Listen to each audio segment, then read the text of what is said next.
Welcome back to the podcast. Today, I'm interviewing Shelby Leigh.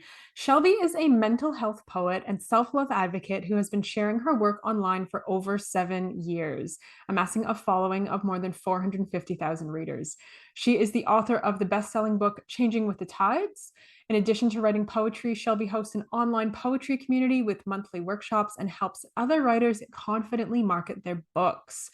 Shelby and I have a great conversation about her journey of self-doubt, self-acceptance, self-love, how it has helped her become a published writer, not just a published writer, but a fully employed published writer. She has 2 books out. Her third is on the way. She has a really beautiful story and also a really relatable story. And I think one that if you have ever struggled with self-doubt, I think that this is going to help you. So without further ado, jump on in, meet Shelby.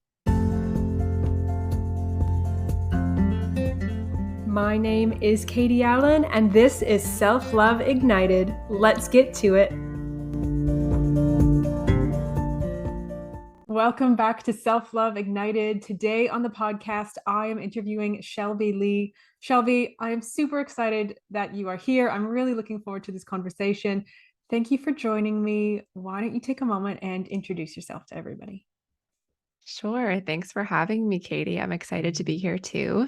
I am what I call a mental health writer. I write mostly poetry about just vulnerable moments, mental health struggles that I'm going through, and I share them online. And I also write poetry books. So that is what I do, or part of what I do. I write mostly about self-doubt and insecurities, finding self-love, which is very fitting for this podcast. Yeah. Anxiety, all of that, relationships, just things that I'm going through with the goal of both helping myself and kind of healing through that, but also helping other people feel less alone too. So yeah, that's what I do. I love that. I love it because it's so I've definitely had a little poke around your work. It is so relatable, right? It's like this is real life, and I feel like it's just so refreshingly honest, but also really helps you feel not alone. It's like the human experience. It's amazing. Thank you. Yeah. Yeah, I try to just be as open and kind of vulnerable about these moments. And at first, it was like terrifying to just put my little problems online. But the more that I saw people resonating with it, it just felt so much better to do it and Yeah. kind of get it off my chest. Yeah, I can imagine. That's incredible. That's incredible. Okay, so this podcast is about self-love, right? It's in the title, Self-Love Ignited. And it's about telling the stories of people just like you who have come from a place of not liking themselves, not loving themselves, not accepting themselves, to coming to a place of self-love, acceptance, compassion, whatever that looks like for you. So, Shelby, I want to just invite you to tell us your story. What does that look like? Where did your struggles with yourself or your challenges with your relationship with self begin? Yeah, I think they began pretty early in childhood. I remember like as a really little kid being pretty confident, and I think that was the phase of not realizing that other people could possibly be judging me or like saying things about me or thinking things about me or whatever.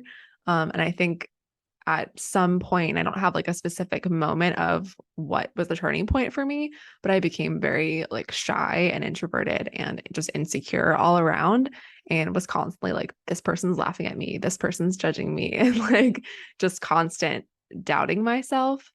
And it was like that with like both internally, like my own like things I was saying, like people would think that they were stupid.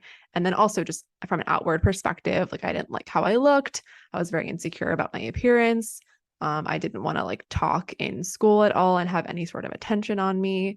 So I definitely came from a very insecure place, and that lasted throughout high school. I was really, really quiet, had my like few friends, but kept to myself, didn't really like any attention on me, hated talking in class. Like you could not get me to say a word.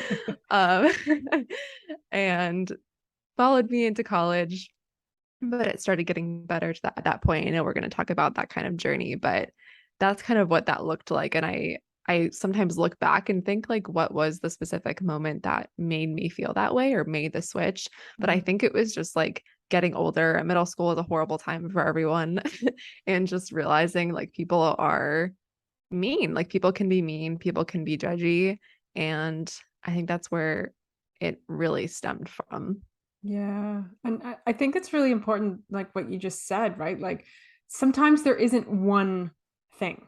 Sometimes there, Mhm. like for some people, there would be like one incident or one situation that might sort of trigger this. But for others, it's just like the constant bombardment, little things, little things, little things, right? And especially when we're kids, we're like sponges. We soak it all Mhm. in. Um, yeah.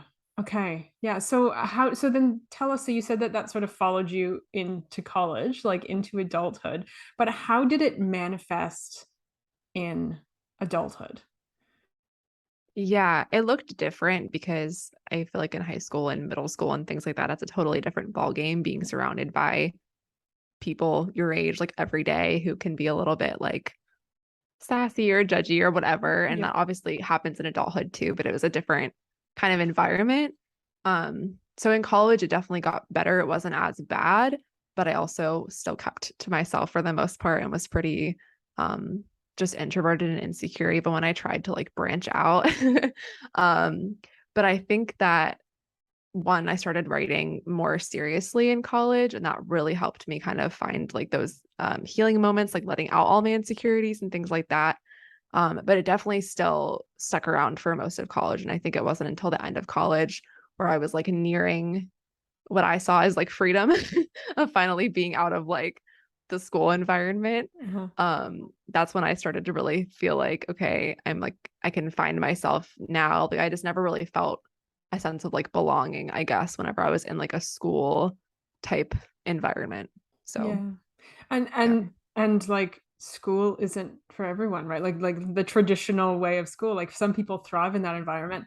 Others, like yourself and me, not so much, right? Like academically it might be helpful, but socially not so much. It's a very Yeah.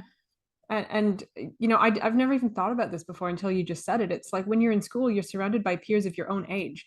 Nowhere else in Mhm. the world, like once we're adults, it's like you're surrounded by people Right. of all ages all the time. Um, Right. but as a kid, it's always the same age. I've never thought about that and the differences that would bring. Yeah, it's so true. Yeah. Yeah, I feel like being surrounded by people of our own age, like we're only experiencing, or we've all had very different backgrounds and experiences, but like we're all kind of at the same spot in life. Whereas as an adult, you can learn from all different types of like ages and people who have experienced different life stages at that point and all of that. So I feel like it's a very different experience. But I liked school academically. I was a good student. I loved school and Mhm. loved learning. But yeah, in terms of the social aspect, it stressed me out pretty much every day. Yeah, So, I feel you 100%. I get it. yep. Okay, so bridge the gap then between sort of like young adulthood, finishing college, finally being like, oh, I'm like free, like freedom is coming, to you today, where you are like this incredibly like widely published author. You're like writing and you're helping people and you're sharing, and this is all coming from your own like personal experience.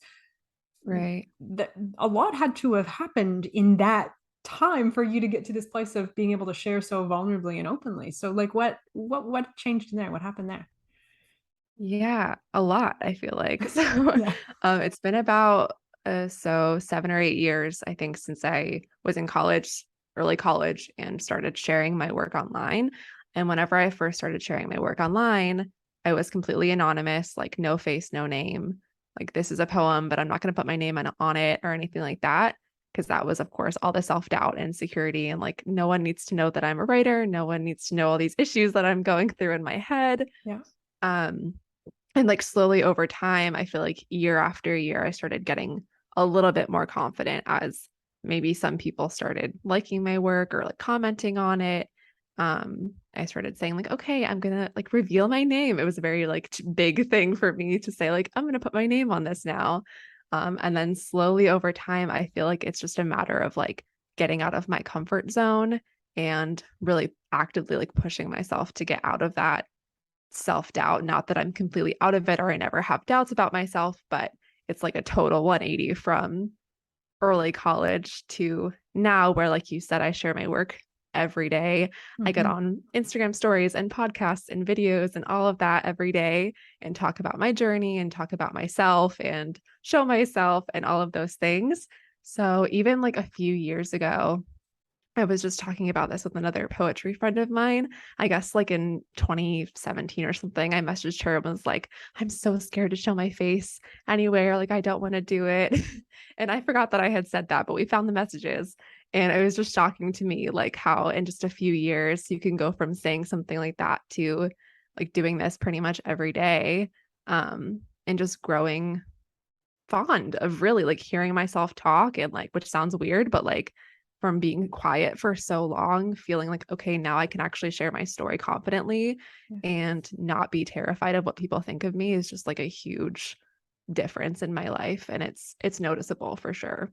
That's incredible. And honestly, really inspiring too, because I have no doubt that there's people listening to this or watching this who are probably in that place, right? And that Yeah. like, I don't want anybody to see me. I don't want anybody to know who I am. I don't want to, because it is a certain level of vulnerability just putting your voice out there or your face out there or, any part of your Right. story out there. Um, Yeah. So, then going from like a few years ago where you were like, I'm scared to show my face to today where this is your normal, this is your everyday. Yeah. What other than your writing, which is obviously incredibly powerful for your readers, but also for yourself, I imagine it's very cathartic.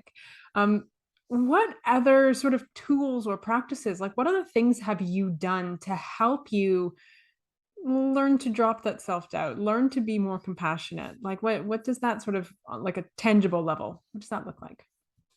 Yeah. Yeah. So writing is definitely a big one. But other than that, I feel like it's just like an everyday kind of practice. I wish I could say it was like a more tangible thing. And I do write a lot about like my insecurities and like what I should be loving about myself. Like I do kind of self-love type prompts. Mm-hmm. So that is a big one. But I feel like also just over the years of like seeing my face more, like it was also a matter of kind of avoiding it, like avoiding the mirror, avoiding pictures, avoiding videos of me and things like that. Like kind of forcing myself out of my comfort zone to do those things more and more. Like the first few times that I was like, I'm gonna film an Instagram story today, like it never got posted because I was like, no, this looks horrible. I can't possibly post this online. But I just kept doing it and doing it and doing it. I would do like teleprompter apps where I would like read my script basically and like Mm-hmm. film myself, Mm-hmm. because I was just so nervous about talking off the cuff. So I think things like that just repetitively over the years of doing it more and more, I got used to seeing my face again, which is kind of sad to say out loud, but I really was like avoiding it. So I think all of those things, and like once something successful would happen, like I would have a successful interview or I would do a video myself that like went well. It's like, okay, yeah, I can do this. So I feel like once you actually break that barrier and start doing it more and more and see like, okay, you actually can do this and you look fine and you sound great and all of that, it just gets easier and easier with time. Yeah. Yeah. It's like you're creating evidence on the positive side instead of letting your self-doubt convince you of everything on like the negative side. Right. It, Yeah. it's like I see you self-doubt and I raise you this really awesome video. Exactly. Yeah. But that like that act of like pushing yourself and like doing the video even when you're scared and like is that something that is innately within you? Like do you just have that like drive to push or did that come from somewhere else? Was there like somebody outside of you that was helping you push through that as well? I've definitely had great support. I do think a lot of it was kind of an innate, like, especially with writing, like, okay, if you want to be a writer, you have to kind of have like a brand around your writing and share more about who you are and connect with your readers and things like that, that I didn't really want to do anonymously anymore because it didn't feel like I was sharing the super personal work, but I wasn't being personal at all.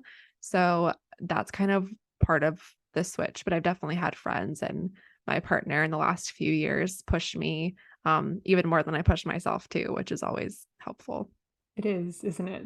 To have somebody in Yes. your corner who believes in you so much that when you do have the self-doubt creep in, Yeah. somebody to be like, hey, hey, hey, hey, hold on. Right? Like really, really lovingly call you out on it. Yes.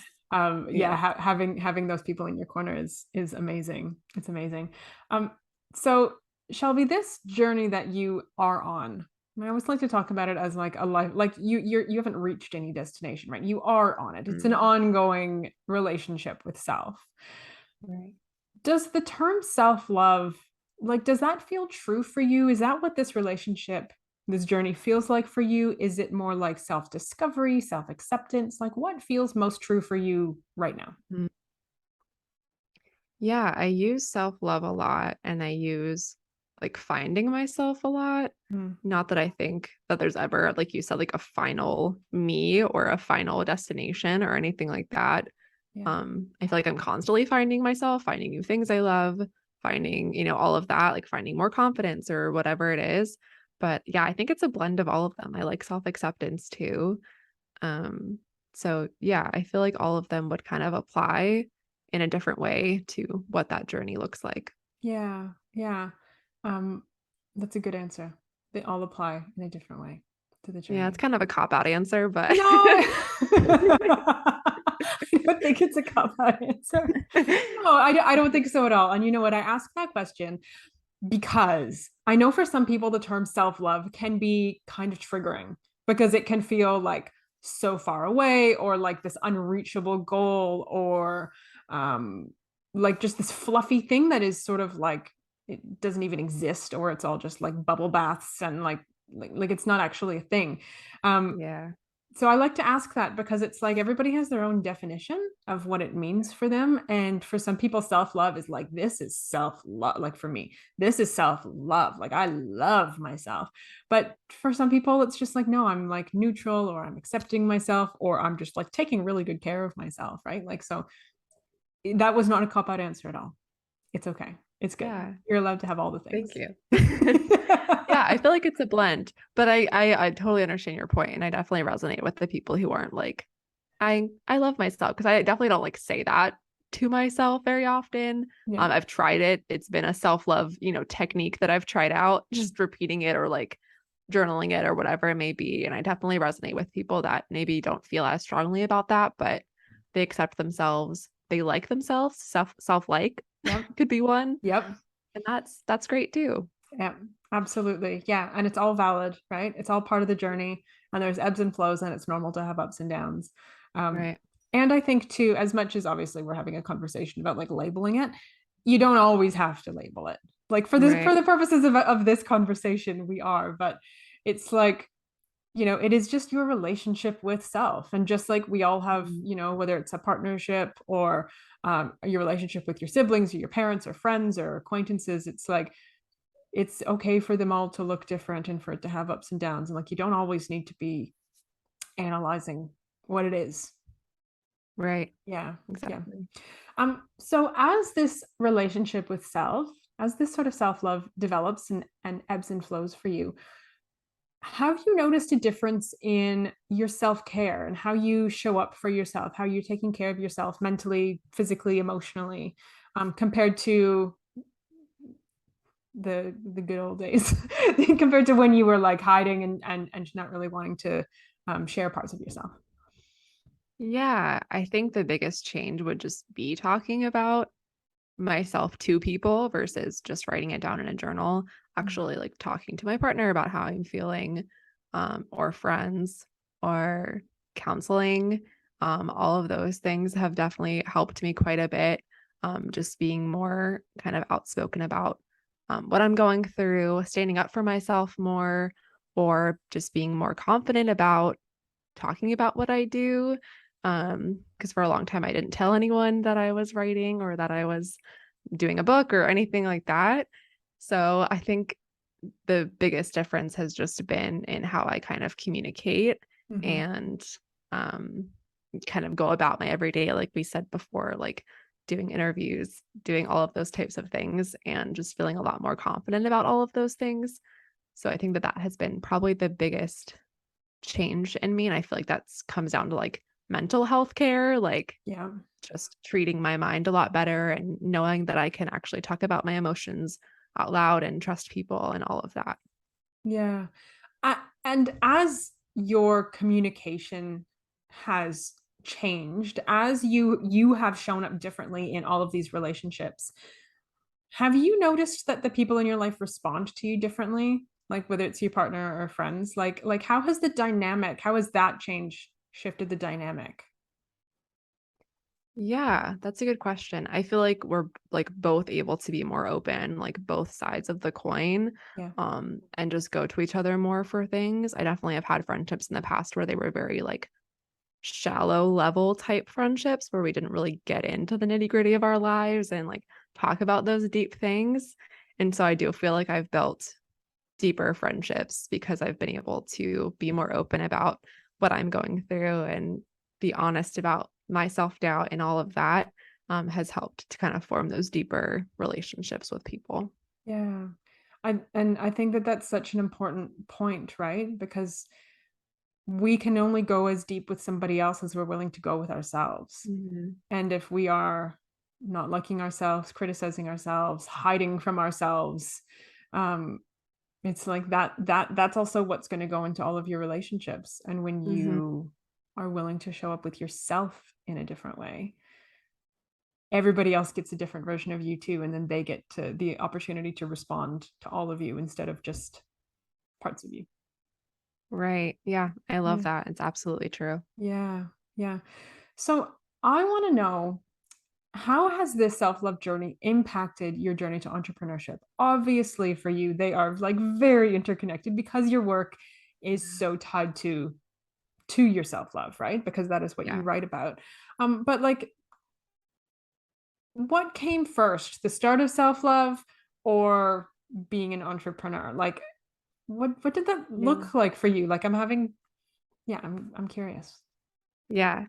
The start of self-love definitely came first. I feel like I needed a lot of trust in myself and confidence in myself and kind of battling like the imposter syndrome and the self-doubt and all of that to be able to do this like full time and Mhm. like leave my job and all of that was there was a lot of doubts going on in my head, but I had gotten to a point where I was like, this is the time. This is, I feel like I can do this. So I feel like self love, of course, plays an extremely important role in that and trusting myself and knowing that I could kind of take this leap and do it.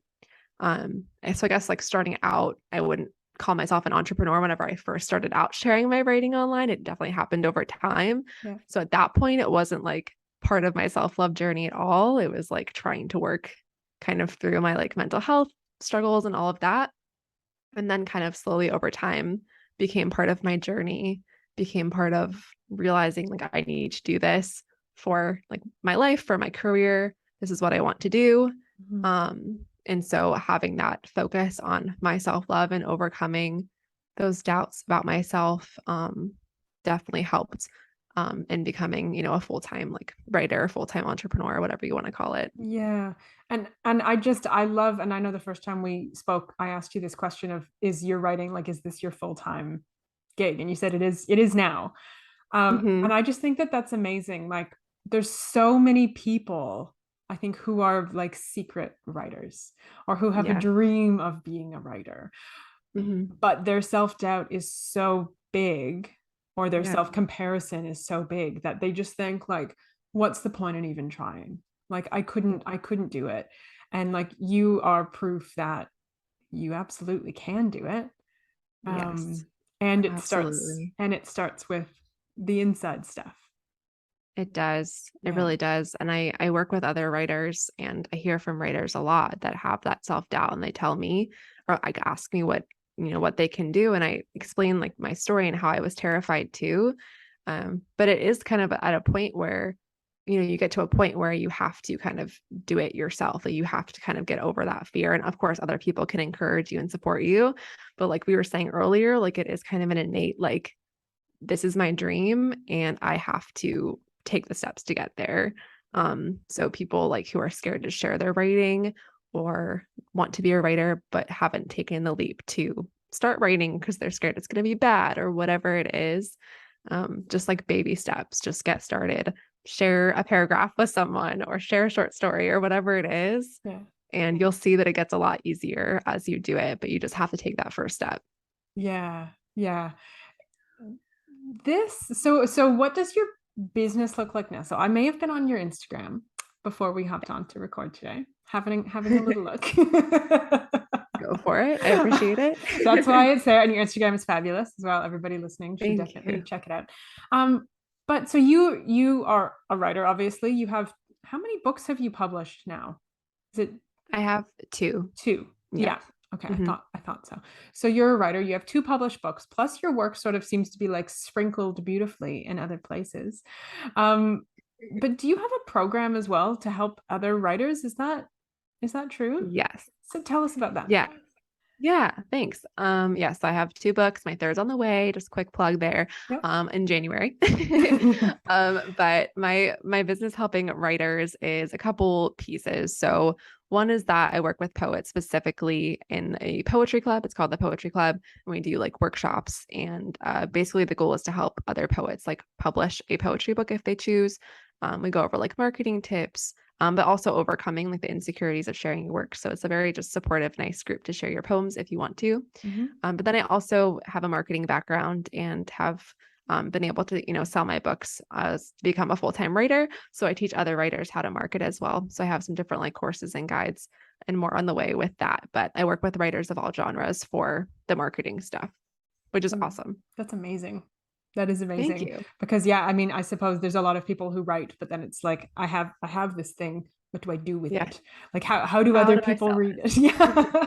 Yeah, Right. and like social media is I think the obvious one where people start, but it's like that's not enough, right? Like Right. it's part of the puzzle, but there's obviously a lot more to it. So I love that you help with that as well. I think that's Yes. really like that's a really core piece of helping other writers get out there. Thank you. Yeah. And it Yeah. again comes back to like the self-doubt because a lot of people don't market their books because they are, you know, enamored with the self-doubt and they don't know how to talk about it or they don't know how to talk about themselves or whatever it may be. So it definitely plays into really all aspects of our life, like no matter where you turn. Yeah. You have to have some confidence in yourself, all of that. So yeah, it definitely plays a factor in that too. Yeah. And having a support network is like priceless. And I don't care what that looks like, right? Whether it's like a coach or a counselor or a therapist or a best friend or like being part of the poetry club, right? Being part of like a Yeah. group container. Everybody is going to thrive in a different environment. Personally, I Right. actually like to have multiple support sources because it's just how Yeah. I roll. But like it's so invaluable to have that, whatever that looks like for you. Um, because it just changes the whole game. It changes everything. And when you're Definitely. and when you're like working on changing your internal stuff, sometimes you have to Mhm. change your external world as well, right? Like level up on the outside, which helps you level up on the inside.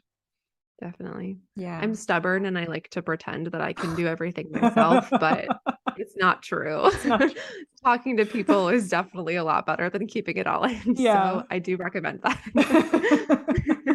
I love that you have that level of awareness and you're like, oh, I'm stubborn, but like I know. Yeah, I can admit it. Yeah, it's good. It's a good level of like personal growth that you've reached where you could like admit Yes, that about yourself. Yeah, I like exactly. it. It's all part of the journey. It totally is. It totally is.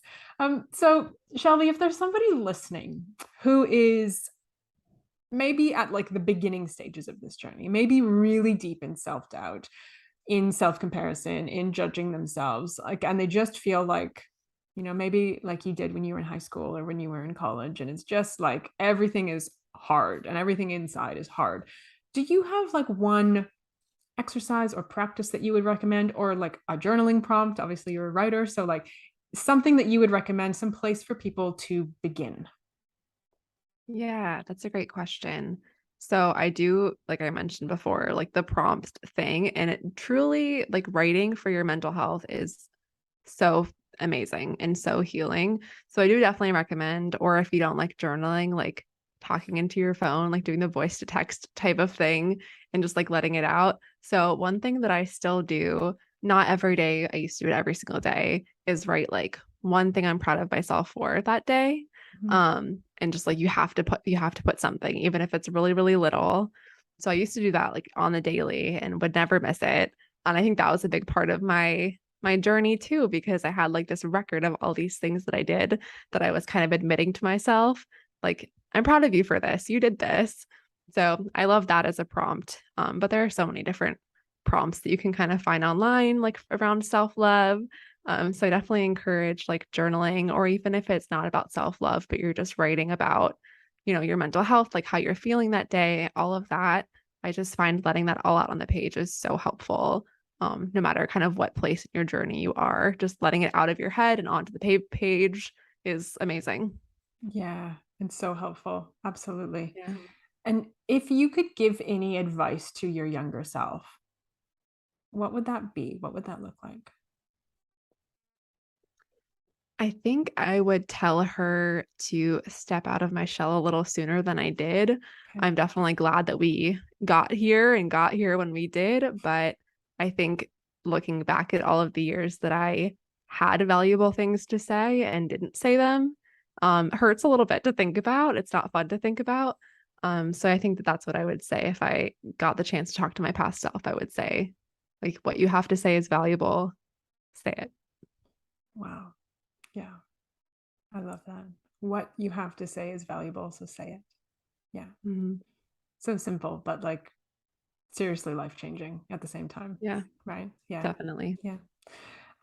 So Shelby, is there anything else that you would like to add before we wrap up? Is there any extra thoughts, bits of wisdom, anything else that you would like listeners to know before we wrap up? I think if we could just like sum up the conversation, it would be like just baby steps. Like step a little bit out of your comfort zone. Do a little prompt that like maybe feels really weird at first, like saying that you're proud of yourself or saying that you love yourself. Just get a little bit out of that comfort zone and it makes a world of difference. Yeah, that's beautiful. That's beautiful. And it's like, it's called a comfort zone for a reason. So it's going to Mhm. feel uncomfortable, and that's Yes. okay. Yes. Yeah. That's how we Yeah. grow. Yes. Mhm. Yeah. Yeah. Being uncomfortable is not a reason to stop. Just like notice the discomfort and notice the growth at the same time. Right. Yeah, Yeah. definitely. Okay. Amazing. So Shelby, if listeners would like to get in touch with you, is there like one like central place that they can go? Where's the best place for them to find you online? Yeah, my website has everything that I do. So that is shelbyleigh.co. Okay, cool. And I'll make sure to link that in the show notes, as well as your amazing Instagram, which I may have mentioned before. Yeah, so Thank you. we'll put all that stuff in the show notes, so it's really easy for listeners to click through and find you and find um, your books and your work. And like, I just I want to thank you for coming on today, um, Thank sharing you. sharing yourself with us, sharing your story. You have come a long way, and the work that you do is so much of you, but it's also Mhm. so helpful for listeners. Like I said, of the little bit that I have read, and I have not read your books, I'll be honest, but like Okay. of what I have read, of what I have seen, like it is just so helpful, and I just really want to express my gratitude for you sharing that, and honor you, because I just think it's awesome. It's just awesome. So Oh, thank you so much, Katie. I really appreciate that. And I loved being on this podcast. It's amazing. So thank you for having me.